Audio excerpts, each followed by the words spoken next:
What's going on, you guys? Good morning. For some of you guys, it might be close to afternoon. Wherever you're at, hope you're having an amazing day. For us, it's Friday, and almost the end of the, work week, getting ready for the weekend.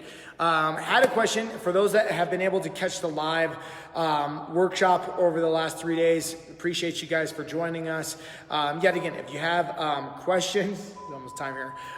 If you have questions as you go through those videos or you have things that come up, let us know. But yesterday I made a post of something we weren't able to get to yesterday during the workshop, which is essentially something that we try to help people understand is you're not fat, you're toxic, okay? Now, what I mean by that is, first off, for most of us, we already beat the crap out of ourselves of don't get me wrong, there are the sides of we need to be honest, or we get to be honest with ourselves of you know what, I have a X amount of body fat, right? We all do. I don't care what realm you are, we need body fat. But oftentimes what we try to help people understand is, first off, you have fat, you aren't necessarily fat, but at the same time from that is you're most likely, yes, you have body fat, but you're also more essentially toxic than you are anything else. And so what we're talking about, you guys, is usually the most neglected system of the body that we have found to be is your lymphatic system. All right. Now, what is the lymphatic system? Lymphatic system is essentially the second circulatory system of your body. Now, when we're talking about the first one, we're talking about your heart, your veins, your vessels, the things that pump and contract blood throughout the system and bring all types of nourishment and oxygen and all the other things that have to happen for you to function. Now, the lymphatic system is essentially the other circulatory system that discards waste. All right. Now, its number one job is essentially, it's kind of like the sewage system of your body. Now, what happens due to unideal breathing patterns, over stress, a little bit under sleeping, our environment, the foods that we eat, the things that we drink, dehydration, our stress, all these things influence this system, all right? Now, what we oftentimes see is we have a lot of people that come through our doors of, you know what, I've been doing all these things right? Like I'm eating all organic foods, I'm eating all the things that I'm supposed to be doing, but I feel swollen, I feel puffy, I feel inflamed, right? And for a lot of times, for a lot of you guys that are avid exercisers or doing some sort of training, right? You get inflammation, you get, puffiness behind the joints, behind the elbows, behind the shoulders. You feel with discomfort. You feel maybe, like I said, puffy or just swollen. Now, what that is usually that's an indication that lymphatic system is not draining and is not pumping and is not removing waste. You actually literally have more lymphatic fluid bathing your entire body than you do blood. And you also need essentially 3 liters of lymphatic fluid to be replenished every single day. And so if you're essentially dehydrated, that's going to massively influence this system. Now, the easiest way that I like to explain this is if you can picture a fish tank. Right? If I can picture a fish tank, now imagine that fish tank is the filtration system on that fish tank gets clogged up and stops working. What happens to that fish tank? It starts to build up with algae. It starts to build up with just bad environment. The fish start to become toxic. The fish start to become basically suffocated because there's so much crap just floating around in the water that they can't actually function. Well, that's the same thing that happens to your body, is if this system gets locked down and essentially clogged up, you start to become toxic. You start to create inflammation. You start to create puffiness. You start to get more swollen. Your body literally starts to secrete more body fat. I'll get to this in a second, to basically buffer that inflammation. So what we try to help people understand is it's not just on a nourishment standpoint of drinking water. It's not just a nourishment standpoint of eating and making sure that you're eating your a certain amount of calories or your macronutrients. It's more importantly of making sure that we're minimizing inflammation in our inflammatory response so we can get the system to pump and move efficiently to get all these toxins that are just in our normal daily lives out of our system, all right? right? Now, what we're talking about when we're talking about essentially lymphatic function is from the crown of your head down to your toe, you have essentially sites for lymphatic vessels and lymphatic function, right? Like, yet again, it's a circulatory system that works in a circular function to pump and remove waste from your body.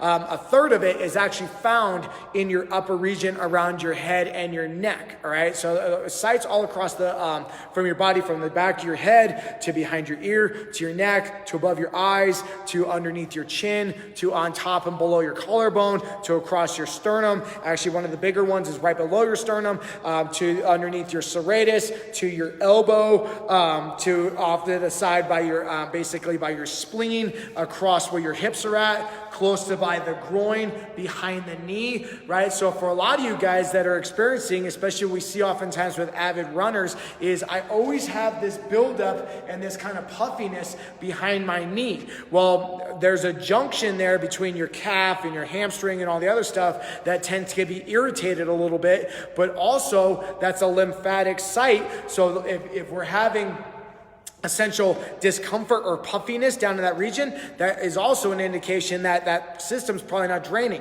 Now, I've seen on there is I can have an issue down here, but it's causing me shoulder and elbow discomfort. So these are kind of ways that you ever get, if you want to follow along right now, just kind of self-assess. You can check, behind your ear. You can check behind your jawline. You can sometimes check, like for a lot of you guys that may be dealing with some nasal, maybe some sinus dysfunction. Usually that's another indication that we're having some lymphatic draining issues.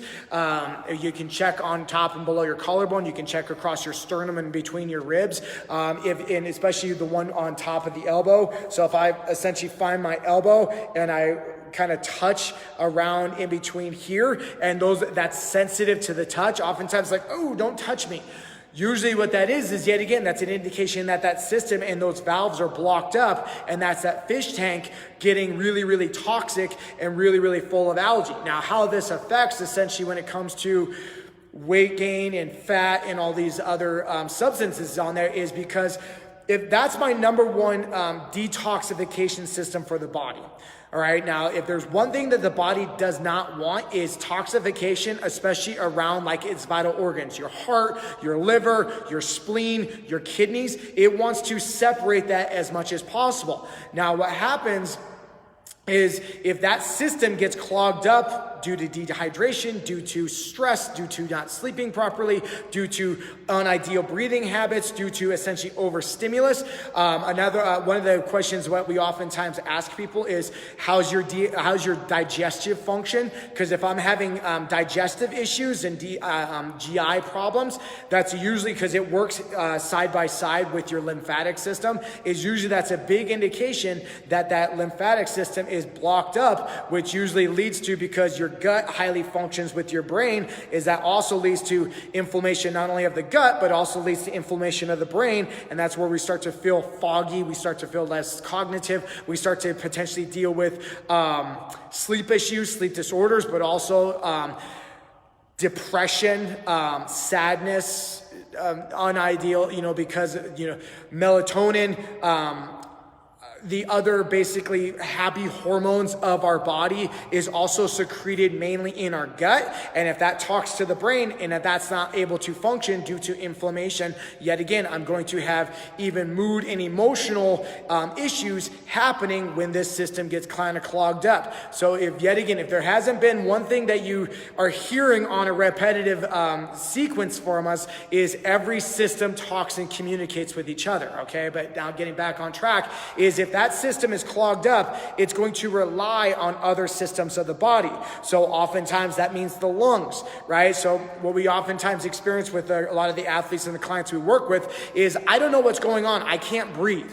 Right? I feel like I'm out of shape, even though I've been going to the gym 3 to 5 times a week, and I do a lot of aerobic training. I do a lot of these things. Maybe I need to do more. Usually that's not the case. Yet again, more isn't necessarily better.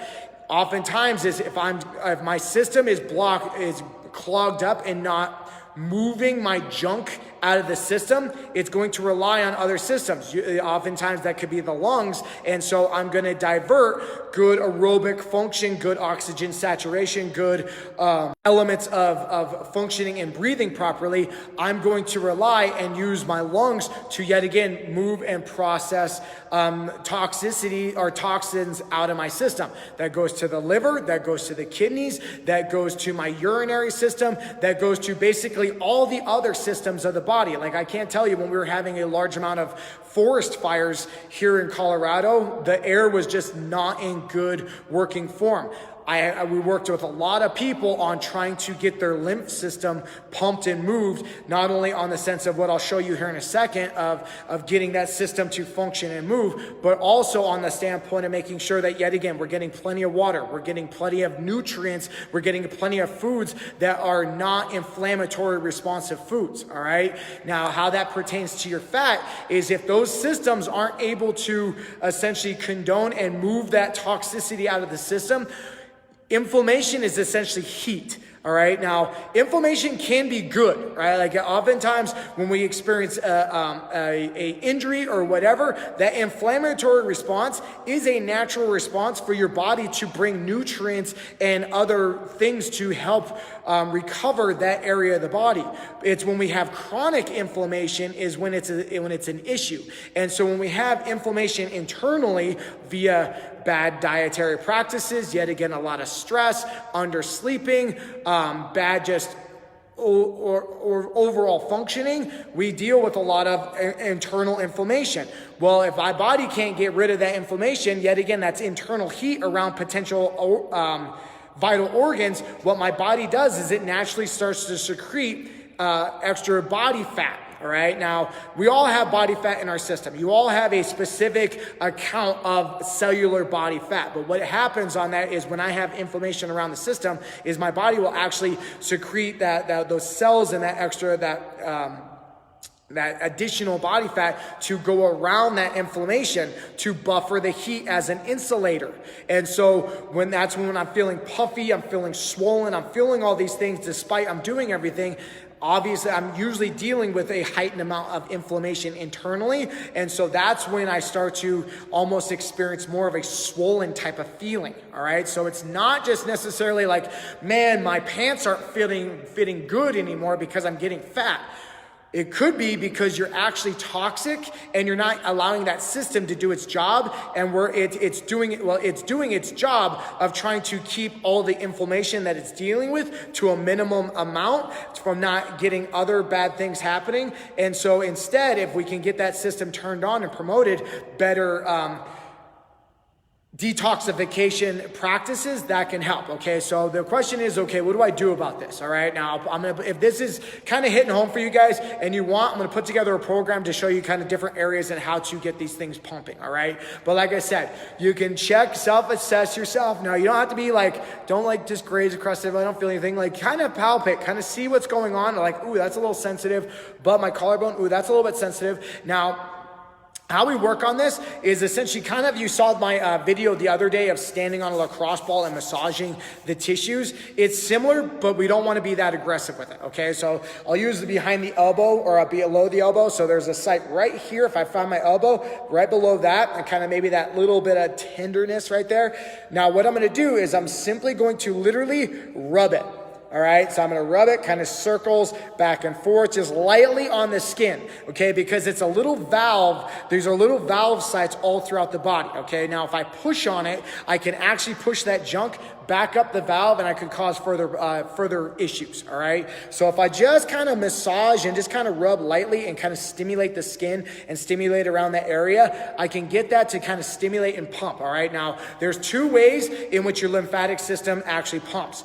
First is your breath, all right? So when I'm breathing and I'm breathing from my diaphragm and I'm breathing and it's stimulating the vagus nerve, that actually is the big site right behind your ear and kind of comes into your brain and everything else. There's a reason for that, is yet again, everything's connected. So if I'm breathing properly and breathing from my diaphragm, that's going to help that system pump and contract and move, all right? Now, why that's important is because most of us, we don't breathe properly, right? Like if you saw our live, I believe last week, is most of us are chest breathers.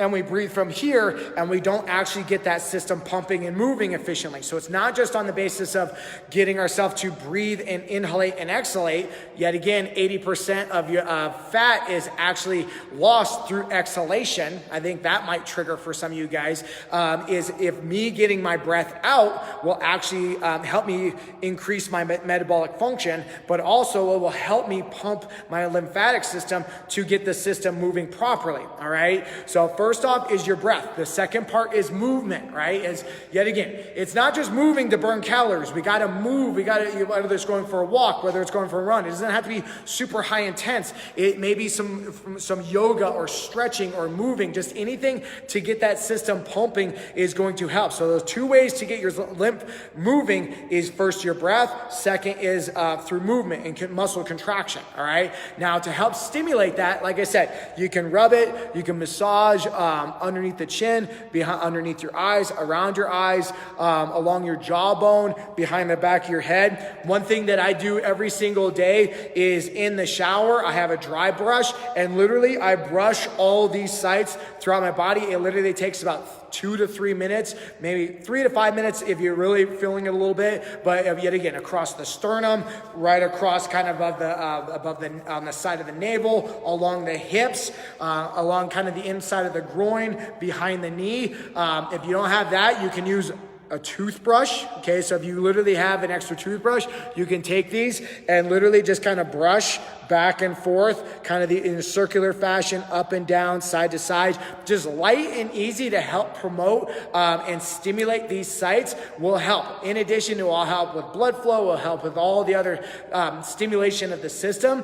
But that's why we get a lot of people oftentimes is you're not necessarily fat, you're toxic. And if we can get us into decreasing our toxicity via breathing patterns, movement, getting rid of maybe allergenic or unideal foods in your own individual system, typically that's going to first off relieve the system from a lot of toxicity. But yet again, the result of what you guys are wanting is going to be essentially the same, but we're creating better health fundamental practices from the baseline and not just doing things of the old fashioned of counting calories, what are my macros, all these things, because the system has to work as a whole. And if we can get these systems turned on through simple things, yet again, like I said, you can do it in the shower every single day, get yourself moving, get yourself breathing, get yourself in better fundamental practices, and I promise you will see a difference. So if you have questions, if you got benefit from this, if you would like to maybe have